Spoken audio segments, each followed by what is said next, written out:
All right, guys, welcome back to the Rick Shiels Golf Show podcast, episode 158. Yes. Now, if you're watching this, you might notice we're sat differently to normal.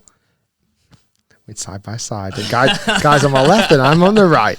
It's because we've got a guest on today. So we've been set up, but we've just had the guest on. I was nervous about this one. I bet you were. Very, very, very nervous. But fortunately for you, most of the bad stories couldn't make the cut, so they're all... Thank God. Thank God they were so bad, they wouldn't be allowed to come on the podcast. Today, we have on the show my ex-tutor at college. Your teacher.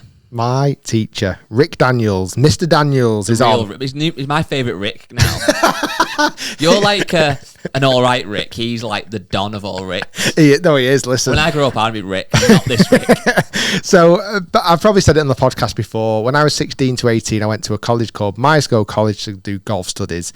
How should I put it? I enjoyed my time there from a social standpoint. Yes. Yeah, you were, even though I obviously didn't know you back then, I can just picture you so vividly. And you said this on the podcast, it's coming up now, you were wearing Burberry, you were earrings in, you were a character. I was a very cocky 16-year-old. Yeah. People might say it's not changed, but 20 years ago, I turned up at that college thinking I was the best thing since sliced bread, and I left 2 years later realising you're not the best thing since sliced bread. But it did me a good stead to form the career that I've got to now. We also allude to, we've just finished filming a video at Myerscough with some of the students. Genuinely right now, it might be one of the best videos we've ever made. It was insane.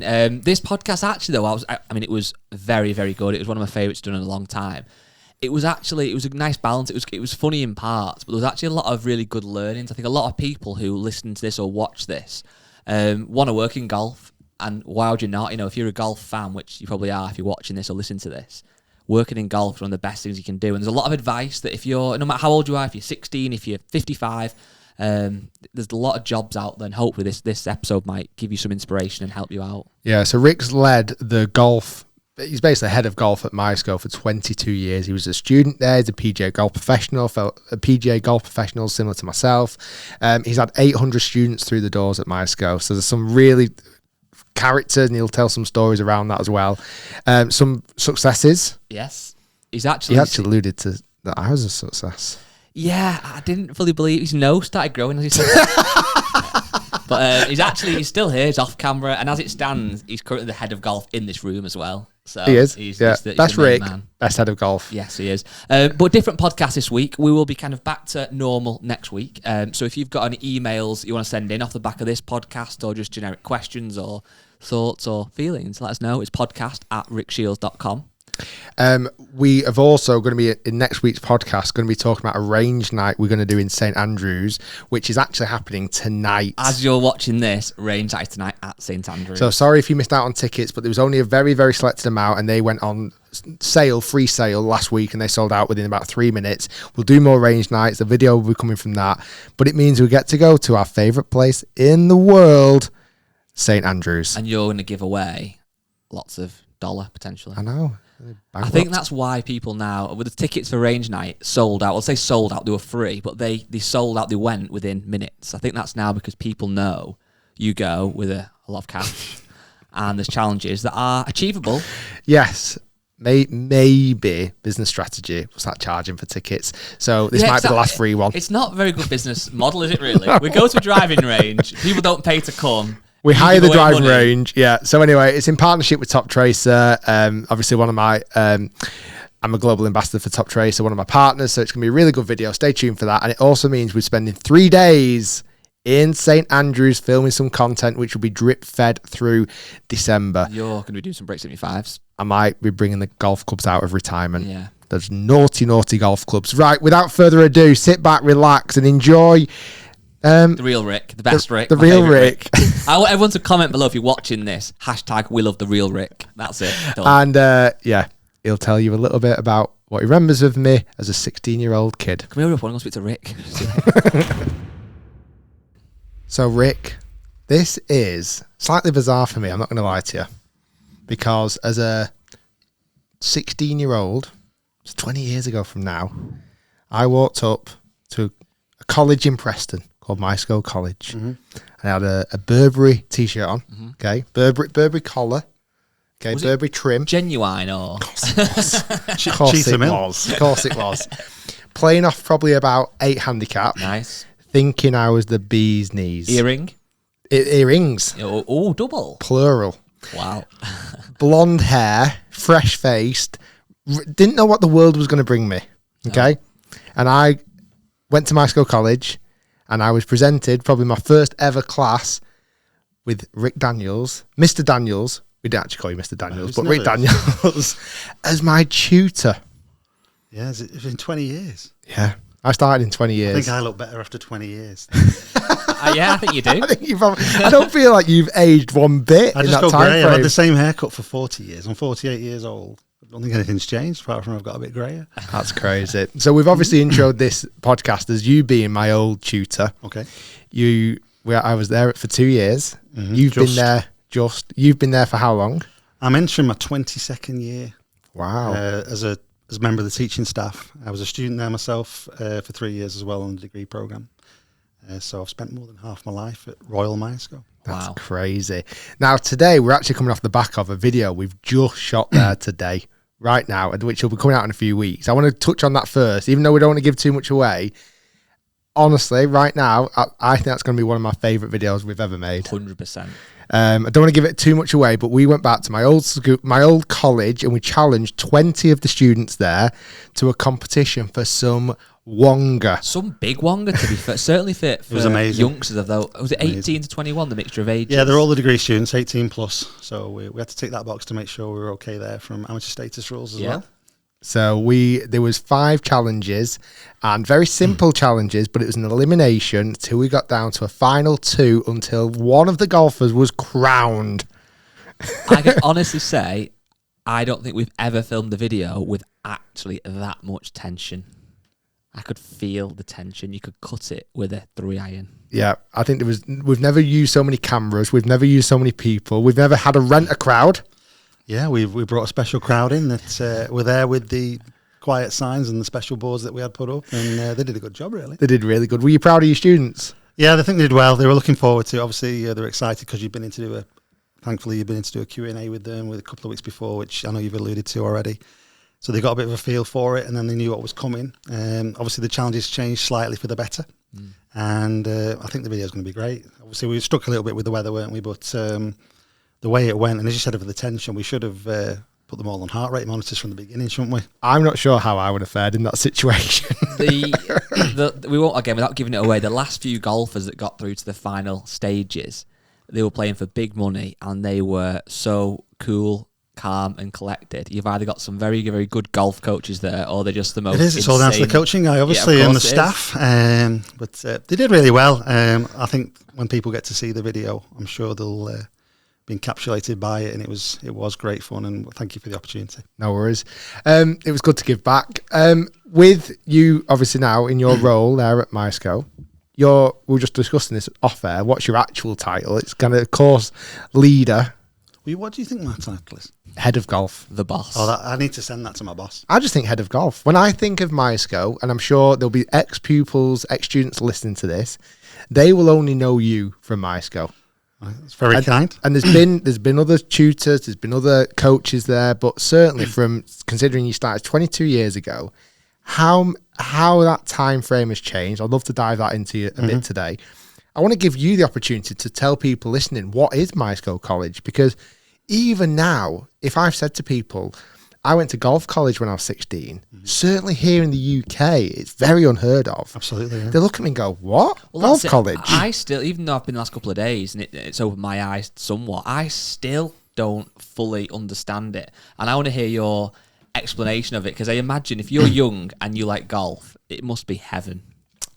Well, you'd like to think that. That's what we try and do.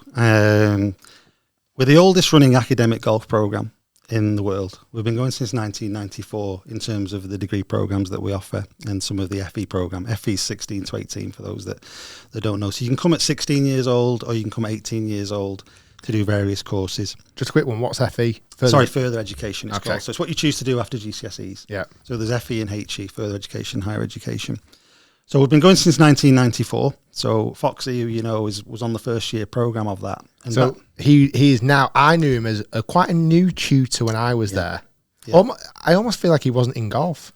He was general sport really when you were there, and focused on golf. Now he looks after rugby, golf, cricket. So he's been loaded with a lot. But back then he was one of the first students ever to go onto a golf and sports business program. And I came in 1995, did my 3 years there, and went to work at the Marriott at Worsley Park, which I know you've just association with. That's a place we know a little bit about. Yeah. I know you've been there a few times. So I was down there as like the golf events manager, and then got enticed to go back to Myesco back in 2000, 2001. And as you say, Myesco is historically or synonymously known as an agricultural or horticultural college, and it always has been, with the farm background and where its location is. But from being on site, as you've seen yourself, don't get me wrong, that trend is still, that theme is still there, but it's also developed tremendously to include areas like vet nursing, animal care, the International Equine Arena that we've got there. We've got a motorsport team. And on the back of that, obviously, the sports side, and as well as the golf, which has been there the longest, we offer programs, educational programs in football, rugby, cricket, basketball, public services. So the brand itself has grown, but people will still always think that Myesco or University Central Myesco is an agricultural horticultural college. So I know when Rick went, he had visions of playing golf every single day, 9 to 5, and he soon found out that's not the reality. He definitely found out. What is it, certainly in all the ages from 16 to 21, what are the actual kind of core modules then, if you go to study golf, that you would actually undertake? Yeah, a lot of them, I'll just go back to your first bit, a lot of them students arrive, particularly at 16, think they're going to play golf all the time. Don't get me wrong, they do play a lot of golf, but they are there for an educational program at the same time. And without the educational program there, they wouldn't be able to take up the benefits of all the facilities that we've got and things that we offer. But speaking from my point of view, at degree level, when they come in, they're doing a lot of modules that are, everything's related to golf. All your assignments, all your classroom time is golf examples, and we'll come on to enrichment, things that we get up to. But modules they do are what I would say are transferable. So we do marketing, but it's themed around the golf industry. So we look at why different brands do different things. We do event management, finance, human resources, all to do with the golf industry. But probably the main module we do over the 3 years is golf operations, because a lot of our students will end up working in the golf operations side of the industry around the world, which I'll give you some examples of later. Everything they do there, and a typical timetable week for them, for example, my first years on the management program is they're in 10, 12 hours a week, Monday to Friday, actually in the classroom, having structured sessions with the tutors. The rest of the time they have a coaching day where they can use all the facilities we've got on site, use all the equipment that we've got. Well, there's a golf course, a 9-hole golf course. There's 2 academies now, effectively. Yep. 2 indoor academies. Yep. There's a massive putting green, which you're going to have an artificial putting green in the centre of as well. That's great. There's a small driving range there on site as well. There's obviously golf coaches. Yep. So as a golfer, you'd like to think when you go at 16 or 18, depending on your level, you're given opportunities to progress and improve on your game. Yeah, that's built into your timetable as well. So your classroom time's there, obviously. But outside of your period time, your classroom time, you can go and practice as much as you like. You can use the facilities. And it's all there on site. The only difference between here and, say, traditionally American golf scholarships is the weather and the forecast that we get over here. But from bespoke students that have come through the system, I was thinking on the way down, just chatting to Stuart, and I think I've been there, like I say, 22 years. I've gone through about 800 students that have come through the system with us, which is phenomenal when you think about it. And 800 golf students. Yeah, of all abilities, including yourself. I'll come back to what you remember of me at college, and that might be a bit of an embarrassing walk down memory lane, but you mustn't be able to go very far in the golf industry without seeing one of your ex-students. Yeah, I mean, we're very lucky. As you know, we work a lot on DP World Tour, LET. We get around a lot. We go to different venues. We play a lot of events, and the chances are that a place we'll go to, there's someone there from Myesco, or they've been there 20 years ago, 10 years ago, and there's a network link now of ex-students that are doing so well in the industry. You know, I began there, like I say, 22 years ago. My first students are nearly 40, if not 40, and they're all in phenomenal jobs in different levels around the world, which I'll tell you about in a bit. And we're very lucky that if you go somewhere there's an event on, we'll bump into someone from Myesco. Well, I just a bit of background for everyone listening. So obviously I went, Peter Finch went, Andy Carter went, Mark Addison from JCB went. Yeah. I'm trying to think of other names that have been there. Chris Hansen, who I definitely want to come on to Chris, because I remember Chris at college as being this kind of superstar, way better than all of the rest, and he actually continued to go on to European tour and have great success playing in majors. James Robinson, who's been on the podcast and obviously on the channel before. I'm sure I've missed names and I apologise if I have, but we could sit here all day, Rick. But even just the circles that I mix in, and probably people that are listening and watching, they've probably watched videos from some of those creators, or they've seen videos, and in our kind of YouTube world. It's how you met Pete, isn't it? Yeah, it's how I met Pete. It's how I met Carter. All those kind of interlinked relationships came from the 2 years that I spent at college. I know some of those lads went on for a bit longer, but then even years above or below, you start to get to know people and you make connections, and it's fascinating, like you say, the spread of all these students. I mean, it's just incredible. Yeah, we're lucky. Yourself, every year now in the last 4 or 5 years, we've introduced an alumni golf day where we invite people back to come and see their old friends and have a day out and have a night out with the current students as well as the past students. And from a networking point of view, the feedback I've had from the guys and the girls that have come back over the last 5 years, it's phenomenal. And it's been an opportunity to catch up and then develop certain other links that they've gone on from a business point of view to utilise away from the college, which is great. All those years ago, when it first got set up, what was its actual reason? Why did it get set up? Do you know actually the history of that? And was it trying to compete? Obviously, you're saying it's the oldest. Where did it get its inspiration from? If it's the first ever golf course, and are we saying that even before Americans and people like that got involved? It's the first ever academic program in the UK, because the only other option was back then, because when I went there I was 18 or 20 when I went there, and if I wanted to go on and play professionally and do well in the industry from a playing point of view, you had to go to the States. And I get that, and a lot of our students still go to the States now after they finished our programs. But back then, someone who, I think it was Jeff Hutchins, was the guy that was my course leader when I was there and would have been in charge of the program, had spotted a niche in the market and said we need to offer something from a golf background. And it was the first one in the UK, alongside another college that I went to before I went to Myesco at Maris Wood down in Guildford. And they were the only two places in the UK you could go to. Barry Taylor went, I think. Is it? Yeah. You could do some kind of golf studies, and otherwise it was America or nothing. So someone spotted a niche, and I couldn't honestly tell you it was in the UK who did it, but I'm glad they did. And from there, things have grown. There's lots of other places you can go to now around the world, around Europe, which is great. The PGA, I'm a PGA professional. They offer a bespoke route as well, which is fantastic. We're in no competition with the PGA at all. What they do is slightly different to what we do, and from a management point of view. So we're all for supporting different routes for different students in terms of what they want to do and where they want to go. When you hear about the America, though, obviously it's very well known, the American collegiate system. But when you look at tour pros who've gone to America and you see what they got a major in, as they call it, it's often business or communications, whereas what you're doing is this bespokely golf. Are there many golf bespoke ones in America as well? There's a PGM program, Professional Golf Management Program in America. We have a link with Ohio State and lots of people out there. A gentleman called Mike O'Keefe, who's our link in America for not only what we do, but there's a national or international shortage of greenkeepers at the moment. And Myesco was synonymously known, again, going back to it, that if you want to do golf, it was greenkeepers that came out of Myesco College. And obviously now it's more so sports management, sports operations that come out of the college. We still do the greenkeeping and the sports dirt department, and it's massive, very well respected, but there's an international shortage of greenkeepers. The number of phone calls I get, we were talking about phone calls and emails earlier, have you got this staff, have you got that staff? And since COVID, particularly, have you got any greenkeepers? And we can't at the moment fulfill the number of jobs they are, which is great for us because there's so many jobs out there, and we've got students lined up to go into these positions.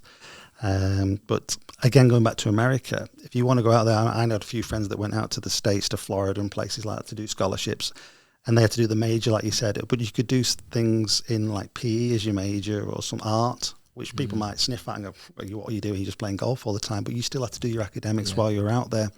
With us, what we offer is it's a generic view of the golf industry, so they cover all areas of possible industry. And our modules and our programs are put together at 16 to 18 and 18 plus to suit the industry. So we sit down every year, every 18 months with what we call a technical advisory board. So can I say brand names and people that we... Yeah, of course. So the likes of, we have a link with Callaway, Odyssey, Titleist, TaylorMade, the Marriott Group, obviously, potential employers. We have employers all over the world in Florida and in the Middle East, which I'll give you some more information on. And we say, this is what we offer, because ultimately they'll come, like I said, the first students are now 40 that were with me. They're in director of golf positions. Like I've got 3 out in Dubai and Abu Dhabi. And every year they come and say, I need 3 or 6 staff this year. What have you got for me? Because they know how they're educated. They don't have to train them up as much because they get a good background with us for 3 years. And all our modules that we put together on our program, we approach the industry and say, this is what we've got, what we're missing. What do you want? Is there something we need to change so that the industry it's always evolving?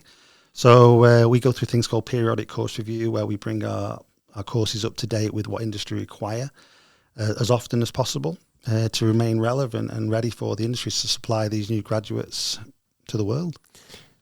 What's been the biggest changing factor in that period of time? So I'm guessing things like golf development coaching has obviously changed because of technology and TrackMans and GC quads and all that side of things. I'm guessing the golf business module has changed enormously.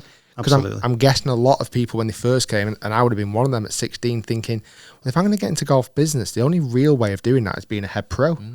That was the route, yeah. How do I run a shop? That's obviously developed into many more different strands now, and even going on the idea, obviously the world that we live in. I'm guessing now social media now is a huge part of the course as well. Yeah, I mean we've touched on that, and that's a module that we've got social media elements built into it, but we now need to bring in pure modules, solid modules about social media usage, how it works in the industry. Going back to the business modules that we incorporate, we get a lot of students that come to us that don't want to turn pro. So, we always support going down the PGA route if you want to go that way. But we get a lot of good guys and girls that come in off very good handicap. I mean, the average handicap at the university centre's 5 at the moment across. We've got 74 students there at present. So the standard's quite good. But not all of them want to play. They all want to come in there with the hope of improving and getting better at golf. Some do want to play. You've alluded to players that have come through already. But the majority of them will go into a management opportunity. And to have the skill set that we give them at the university centre is crucial to their development. I think that's one of the things that I noticed, that I think sometimes people from the outside think there's almost 3 jobs for a golfer. There's been on tour, there's been in a pro shop, or there's been a coach. One of the things I loved when we were at Myoscope today and previous days is that the corridors with like little posters of pupils from years gone by, and some of the kind of amazing jobs they've gone on to do, whether it be working for a golf brand or director of golf at a really well-known golf club.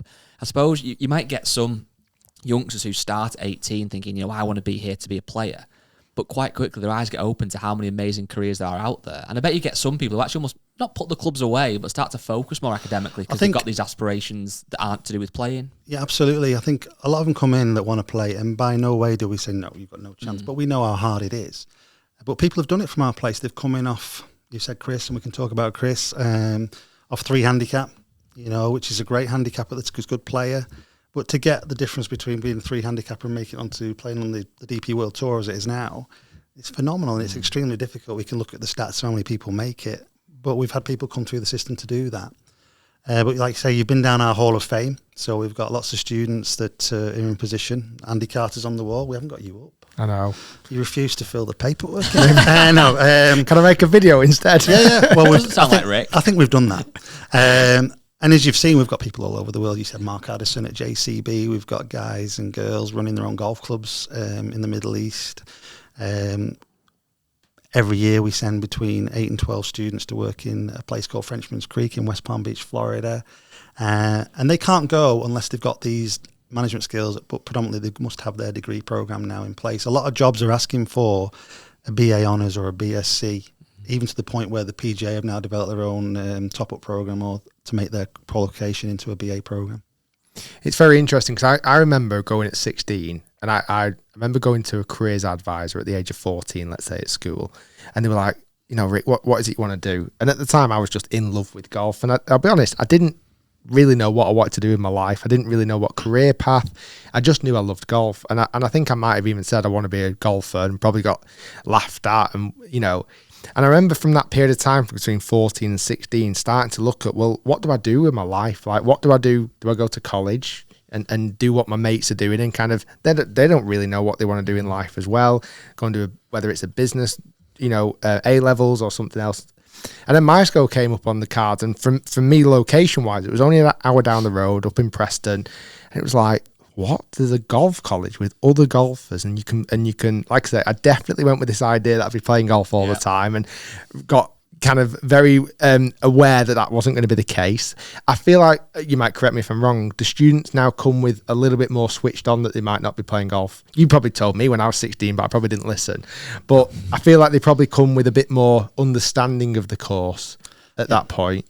And genuinely, for 2 years, as much as I struggled, as I've said before, academically, I've never been good academically. I struggled in the classroom. What I forged there, like relationships, I lived away from home for 2 years. Different set of skills. I absolutely loved it. It was literally, I got all my manic stage out of me. And at 18, I'd left college and I ended up getting a really good job at Mia in Knutsford. And I'd almost like, because of the training I got from my school and the advice, it was like, well, at probably that point, I realised I wasn't good enough to be a golfer, to be a tour pro. Because, like I say, in my year group, I think he might have been a year older than me, was Chris Hansen, which I want to come on to as being maybe one of your most successful players that have come out of my school. So it put me in a good stead to go, well, I'm not as good as him, but I still want to go away every day and put my golf shoes on and call it work. So that's where I started to go down this kind of PGA pathway, really. And obviously it developed into social media and things like that. But it was from that kind of advice to go, well, actually, there's X, Y, and Z jobs you can do in golf, which helped me go, okay, well, I don't have to put everything in just being a playing pro, because the chances of that are super slim. Is Chris your most successful player that's come out of my school? I think if you're judging it on by reaching the pinnacle, which is to get onto a playing career and earning thousands of pounds, I mean, Chris is a good friend of mine, and he won't mind me saying he's done exceptionally well. Like you say, when he was there, he was off 3 handicap. Came to us, a lovely lad, played a bit of Yorkshire golf and stuff like that, worked hard, socialised, like you said. Just going back to what you said, you expect at 16 to come in. You've seen our renter crowd today, so a lot of them would expect to come and play lots of golf. And don't get us wrong, they do play lots of golf, but like I say, you've still got to do your academic programme as well. And they can play plenty of times during the week, and they can burn the candle at both ends, as our HE students certainly do. But Chris was one of those that was like you on the National Diploma, which is now called the BTEC programme. And after, I think it was year 1, year 2, he looked at, I want to play. I really want to work in the industry, but I want to be a player. And we explained, and he knew how hard it was, but he rededicated his life to changing the way he practiced. He was up early in the morning, 6 o'clock. He was out on the rain. It was freezing. I'd drive in 7:30, 8 o'clock, and you'd see Chris sitting balls and thinking, what are you doing? It's freezing. And he's in the gym. And this is going back to 20 years ago. And things have changed dramatically. There's loads of jobs now. But like I say, when you came and you were thinking, I want to work in the industry, I want to play, there wasn't as many job opportunities now. And golf has grown, which is great for us. And going back to Chris, you'd see him beating the balls and you'd see him working his nuts off. And he didn't change his lifestyle to the extent. He still went out with the lads, but he was out still. If he was burning the candle, he was still out in the morning working. I felt like he was a lot more switched on than I certainly was. you were rolling back in, he was going out with his shag bag to go and hit balls on the fairway and stuff like that. And he worked hard, and he finished with us. He did his 2 years instead of 3, so he did a foundation degree. You can do a 2-year instead of the full 3 years.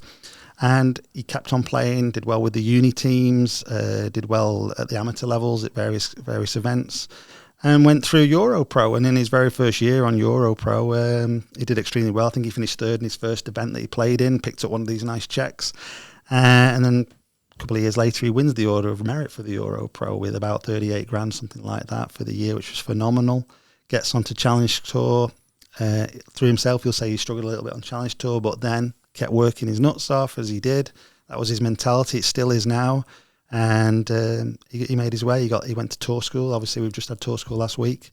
One of our past students has just done quite well at tour school. I'll come back to that in a minute. And he got the last card at tour school. Chris did? Yeah.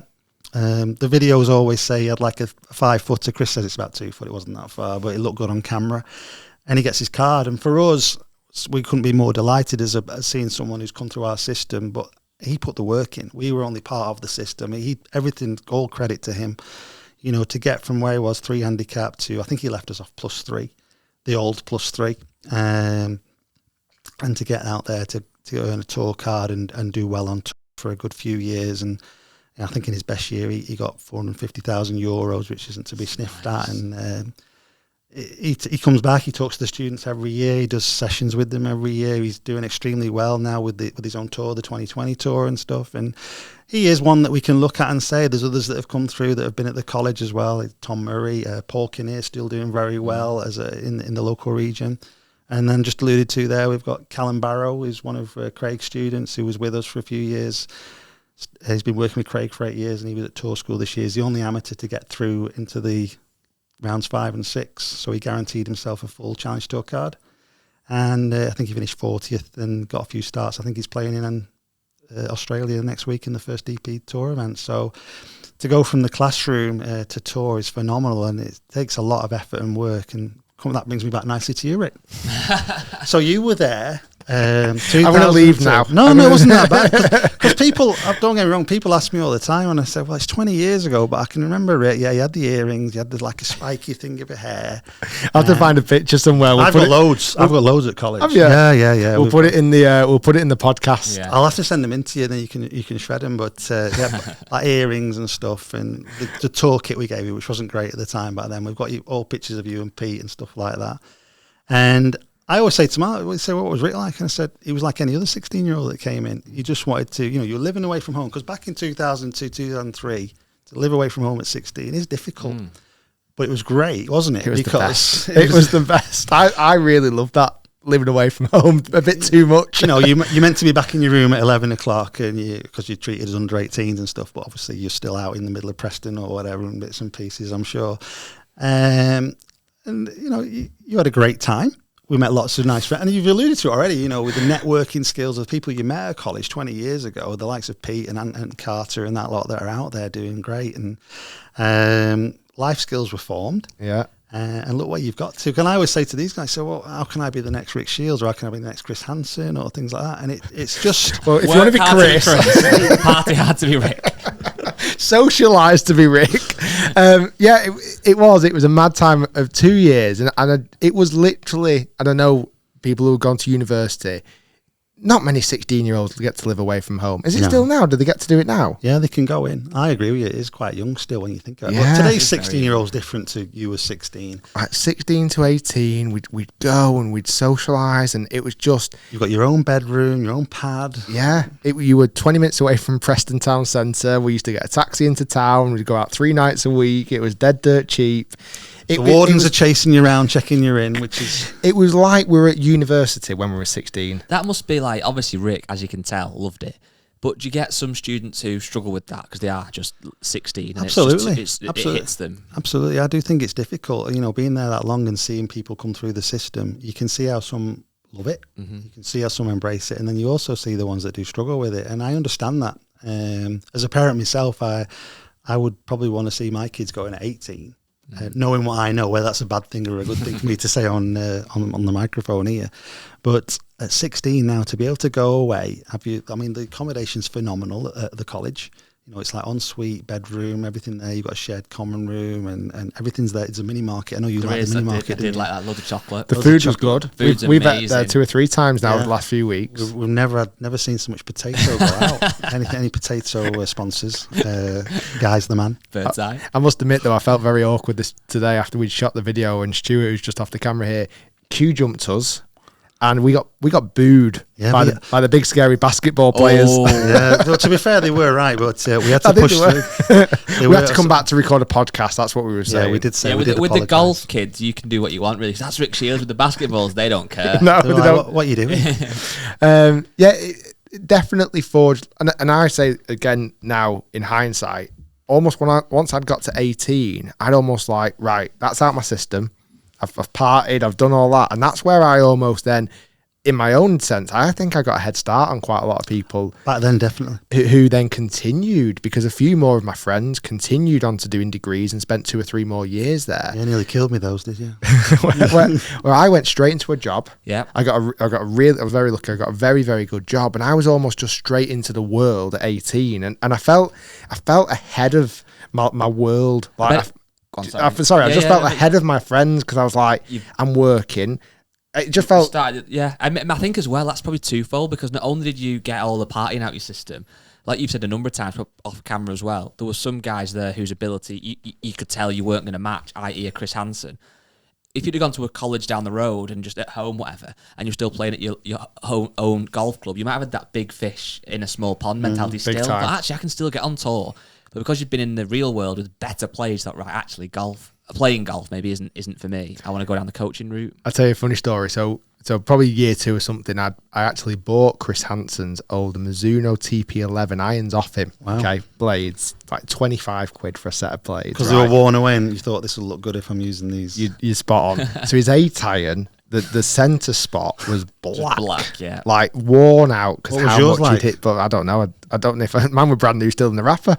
I used to have these big shovels, so I bought these blades, and then I'd go home to my home golf course at the weekend and play, and then pretend, oh, how's it going, Rick? Oh yeah, I've been doing a little bit of practice, and I'm showing them this 8 iron that's been worn out to a pull, and they're like, wow, that's amazing. And then you shoot 95. Yeah. Big comp. Yeah. But yeah, it was a great, like I say, life lesson. What going back though, and I think you've summarised the college up really, really well there. And it's like there's so many different opportunities, and like I say, so many students go to MySco for different things. But as a whole, it's almost more like an apprenticeship college. I think is an easy describing way of doing it. You go there because you've got a hobby, or you've got things that you've been passionate about, and you go there to enhance it or learn more about it. Like say, whether it's the equestrian, whether it's the motorsports, the mechanics, or whether it is golf or football or basketball, whatever it may be. What I'm interested to know a little bit from more your background is, obviously you alluded to before, you're a PJ Pro. Did you have ambitions when you were 16, 18 to kind of make it on tour? Because from memory, you're a very good player. And weren't you off like... Memory's very good, but not recently. Weren't you off like quite a low plus handicap as well? Yeah, so I, like I said, I'd go back and bore you again. I was at university. I went to MySco myself. I'd done 2 years previously in London at Merriswood. Had a great time. Did a golf studies program straight out of A-levels down there. Again, like going back to you at 16 to 18, it was a fantastic time of my life. I was living away from home. I missed home, but I had a set of people from all over the world that I was there with. Really enjoyed it. Fantastic time. My golf improved dramatically. I was a member at a place called West Hill, which was phenomenal, for 60 quid a year, which was an amazing golf course down there. And I had a great time. And I finished, and I came home and I said to my mum and dad, I loved it, but I don't think I've learned anything. And I was 20 years old.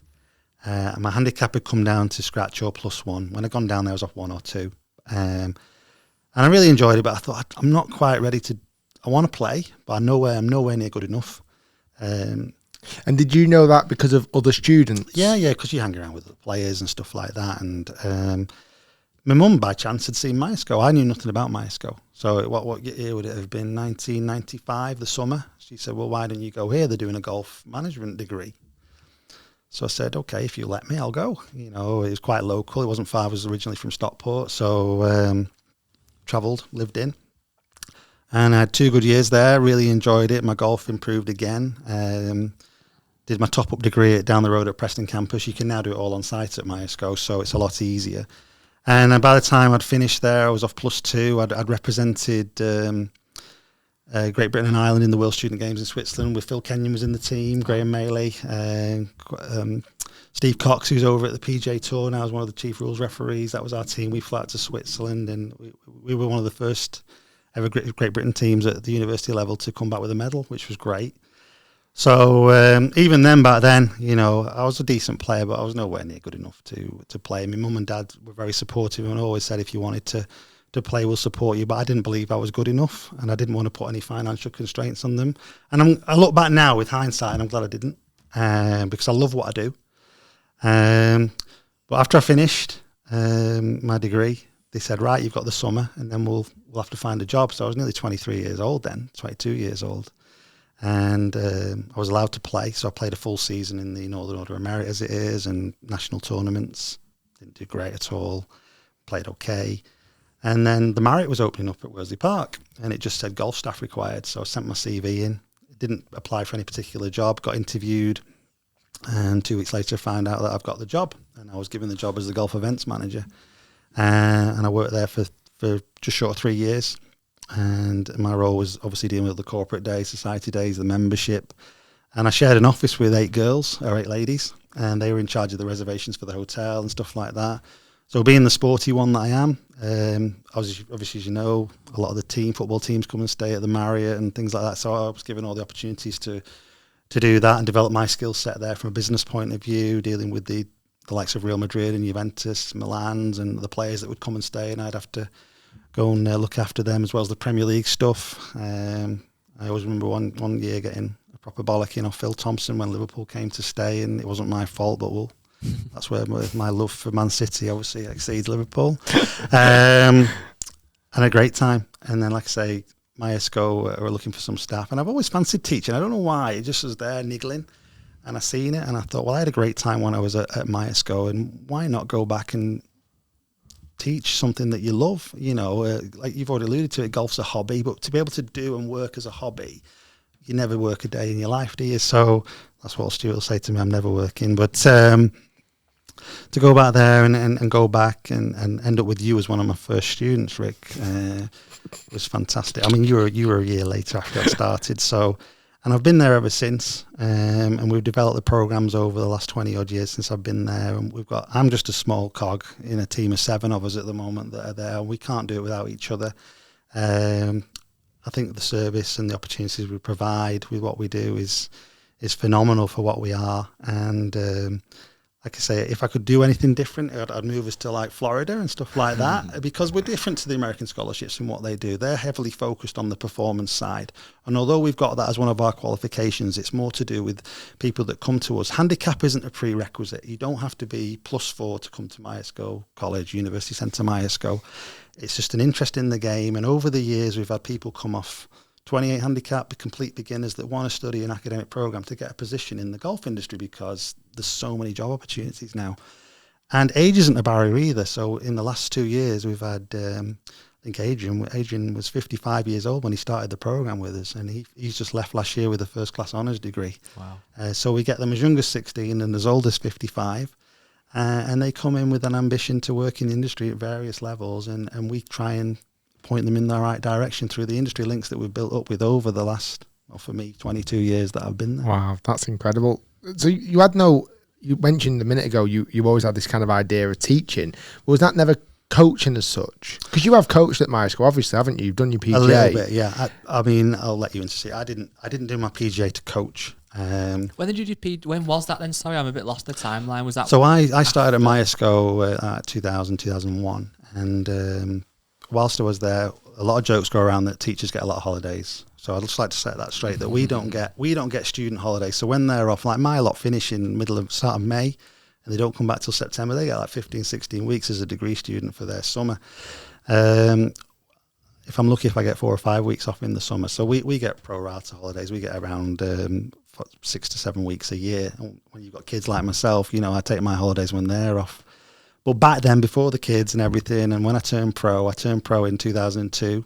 And the only reason I did it was I played at the Lancashire Open at Blackpool North Shore. So I was playing with some of the big players like Shackers, Dave Shacklady, Scott Aston from Hesketh at the time, and players like that, John Cheetham. And I finished second in the event as an amateur. I'd had a hole-in-one in the event on the 7th hole, and I got nothing for it. There was a villa in Spain for a week, and I bagged it for a 1. And I've looked at the villa, and they've gone, no, amateurs can't win the pro prizes. Okay. And end up finishing second in the tournament. Scott Aston wins it, and he wins, I think, £1,500 was the cash prize in 2001, 2002. And I would have got a cheque for £1,000, which back then, was all right. He was quite decent. And I got a voucher for £200 to spend in your local golf store. And I just looked at it and I thought, I'd played county golf, and I'd loved playing county golf with the teams. And I just thought, what am I doing? I'm not going to play all year with my new role at the college. I can't because of my commitments to what I'm doing academically. But I've got a 5-6 week window in the summer where when I take my holidays, I could have like a mini tour. So that's what I did. I thought, right, I'm going to turn pro. I'll do my PJ training. At the time, you could do an accelerated route where it was 2 years instead of the 3. So that was very beneficial for me. What was the benefit in that over just losing your amateur status then? Money. Would you not? Well, if you just turn pro, could you not have just still won the money then? Yeah, you can. But also when I looked at it from a career point of view, the PJ are a fantastic brand. To have that qualification behind me would certainly benefit me. That makes sense. In my role, what I do now. And also, I guess you might not have known this at the time, but a lot of your students, like me, went on to do their PGA. So it meant at least you've been there and done that and got the T-shirt as well. Yeah. So a lot of the qualifications that you do with us, you could say very similar to what you do for your PGA training. Apart from at the end of the PGA program, or when you start, you turn professional. With what we do, you don't have to turn professional. You can gain all the industry experience you need and the management skills. But like I said, handicap's not a prerequisite. You don't have to turn pro.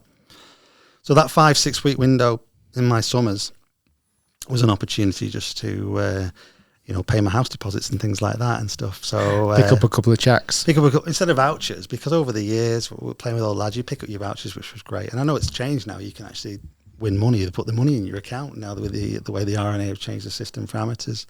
And that was my only reason why I did the PGA to start with. But obviously it complemented what I do with my teaching qualifications that I picked up at the college as well. So it enhanced my credibility, you could say, in terms of if I'm stood in front of you at the classroom and you're throwing rubbish at me and things like that and wanting to go and play golf, at least you've got someone in front of you who actually knows, hopefully, what they're on about. Yeah, makes sense. It makes sense. I'm going to ask you a question here, and you have to name names, okay? Okay. What are some of the most interesting... You've had 800 students come through your door. Yeah. Give me some interesting, funny stories. Like, you don't have to name names, but what are ones that are clean for the video? Well, that stopped it already, hasn't it? There must have been some shenanigans. It must be very difficult to have... Because how many new students come each time? 30 odd? Yeah, we normally get around 25 to 30 students across both courses in the FE and HE. And over the 22 years you've been doing it, 800 students. Yeah, there's been some right characters. I said to you the other week when you came in, and when I go to retire and I have to write a book, when I can't get in trouble. I think some of these might be for after the podcast. Yeah, after the podcast, obviously. But no, there's not been that much. I mean, I wouldn't be at college if there was problems like that. But we've had lots of characters and we get up to lots of things. We travel a lot. We work with the tours a lot. And I've told you some stories about some of the guys that have got into not trouble in a bad way, but in an indirect way on tour where we've got super fans for players and things like that follow players around, and we have to keep them away from them so they don't bother them while they're playing, things like that. One of the things I noticed today and yesterday, and I'm going to be quite stereotypical here, but it's something I believe. When you do find people who've played golf from a young age, obviously there's always going to be some outcasts, but most people are respectful and well-mannered and, respect the rules. And I noticed that today. I mean, I know they're not young kids. Some of some are grown-ups, 18 to 21. But every single one of them was polite and, a real kind of... Credit to the college and also credit to the parents. Exactly, yeah. No, that's one thing. And I think, again, I'm going to be stereotypical. I think if you've got that same number of footballers or rugby players, you might not always see that same level of maybe maturity at a young age. Etiquette. Yeah. Well, just at the end, when I was saying bye to the lads today, they all shook my hand. They all proper looked at me in the eye. Like, some of them took the hat off. And it was just like well mannered. That's the beauty, I think, of golf. Like that's why I'm so privileged to have played from such a young age. There's some things you don't even realise at the time, like you said, shaking hands, taking your cap off, speaking to grown-ups. I think golf does massively teach you, and you could see that definitely today. Yeah, we're lucky. I mean, golf has got that etiquette. You always get some strange characters, but most of them are excellent. And I've been there, like I say, we keep saying it, 22 years, but I wouldn't be there if I didn't enjoy my job. And every year I get a new batch in. And every year that refreshes me because I get a new group. Keep you young. Well, I do, because things can get stagnant. You've 3 years and you're spending time together, not in a bad way, just, you want to keep everyone happy and the banter going as such that you have in the classroom and that link with the students and the staff. And every year, the staff, when we get a new group of students in, it's a fresh challenge for us. Certainly educational, particularly being a parent now, seeing what comes through at 16 and 18. But I love it, you know, and they give me grief, I give it back. But you're right, at the same time, they have got that etiquette. Across the campus, we're very lucky at MySco, whether it is football, rugby, we've got some good groups. But I thank you for your comments. The golfers are a really good group at the moment. What we've got, a very good etiquette, professional skills as much as possible. And I think some of that will come through on the video when the viewers watch what happened. Yeah, I honestly can't wait So for that. good. I think it's going to be amazing. Rick, thanks for your time. It's been amazing. I've loved, there's been a lot of the story there that even though I feel like I'm, as an ex-student, I feel like I'm very switched on with MySco and what they've done. There's lots of in that story that I've learned today, which has been great. I think a lot of people listening, certainly if you've got young kids and not sure which direction to go down, whether it is MySco or not, at least know there's options out there that you can actually pursue your careers or your hobbies or things that you love. And like I say, we probably all sit here now with that privilege of being able to do a job that we love. And it, like I say, it almost then doesn't feel like a job. Yeah. It feels like more you're just getting paid for a hobby, which is great. We get so many emails, not just from youngsters, from people of all ages saying, you know, I love golf, it's my hobby. I'm not the best golfer, but I'd love to quit my job doing whatever it might be and get into the world of golf. And I think, you know, even the people that don't want to go back into education, this certainly shows that there are so many jobs out there in the world in golf that are exciting and unique. Yeah, absolutely. We've reached that stage now that at the moment we've got students coming through and we can't fulfil the number of job requirements that are coming in on the back of COVID, and we've got to sustain that as a sport and as an industry. But for our point of view, it's great. You know, at the moment, students come, and I always tell them, you've got to be willing to start on the bottom of the ladder and work your way up. You can't go into these 25, 30,000, whatever pound jobs straight off the bat. Some will. We've had students that have done that, you know, but if you graft, it's like the hotel industry. You can work very quick up in the golf industry from a management point of view. And coming at 16, coming at 18, there's a variety of programs for all ages and abilities. You know, people are more than welcome to have a look online at our websites, ring me or any of the guys at the campus and have a chat. Parents want to speak to us. I get lots of Twitter messages from people that see where I work and say, what do you do, and things like that. And I know Rick Shiels has been through your program, and Chris Hansen, like saying, oh, I know another student that's been through, can we come and meet you? Please feel free to do so. Don't get me wrong, it's not for everybody sometimes, and I get that, but come and have a look at what we do, have a look at what the setup is like, and you know, there's plenty of positive stories that have come out of MySco, and I'm sat next to one now, obviously, and loads of others as well. And please feel free to contact us if you are interested in any kind of golf career. Perfect. Did I mention it in the podcast that I got a college fellowship? Did I mention that a couple of weeks ago? Kept it under wraps. You said you weren't going to say. Oh, well, I've got last time I went. I'm allowed to say it. Oh, yeah, good, sure. The principal. Yep, Alison, yeah. Mentioned that I now have a college fellowship, so I basically get a degree next summer. You finally complete your degree. Somehow, some way. There's one caveat: you have to reply to the Guys says I have to do it in like a Quill. Quill. I want it to be Quill, and then Be as posh as you want, yeah. Can I just send him a WhatsApp? yeah, I'll voice do it. note? I'll have it. That would be the Rick Shiels way, so I don't see why not. Because Down that lens now, Rick. I want you to accept your fellowship. Mrs. Robinson. Mrs. Robinson, I accept my college fellowship, and I will be there cap and gown next July. Thank you very much. It's official. That's official. Brilliant. Thanks for your time, Rick. You're amazing. Last question. Who was the best student, me or Peter Finch? You. Thanks. Right, guys. Thanks for listening. We'll stay tuned. Lots more to come. Like and subscribe, and we'll see you next week.